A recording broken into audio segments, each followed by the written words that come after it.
મારી પાસે ગાંધીનગરની પ્રાઇવેટ સ્કૂલ સફળ વિદ્યાલયનું પેપર છે. વિજ્ઞાનની આપણી વેક્સિનમાંથી 73 ગુણનું પૂછાયું છે.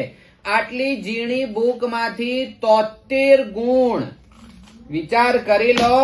આની અંદર જુઓ જવાબ બી આપ્યા છે અને પેજ નંબર સાથે કીધું છે કે કઈ જગ્યાએથી પ્રશ્ન આપણી બુકમાંથી પૂછાયો છે.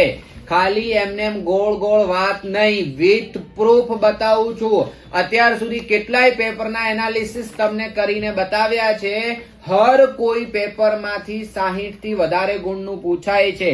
યાદ રાખો કે આ ઝીણી બુક પરીક્ષાના આગળના દિવસે પણ તમે 1-2 વખત વાંચી શકો એટલી ઝીણી બુક છે અને બહુ જ ફાયદો થશે. બાયોમાં લિંક આપેલી છે. 5 બુકનો સેટ આવશે. પંચામૃત તમારા ઘર સુધી પહોંચી જશે અને 350 રૂપિયા એની પ્રાઇસ છે. આજે જ ઓર્ડર કરી દો, બહુ જ ફાયદો થશે. અને હા, બહુ બધી હેલ્પ તમને થવાની છે સેક્શન A માટે સ્પેશિયલી, માટે ફોલો જરૂર કરી રાખજો.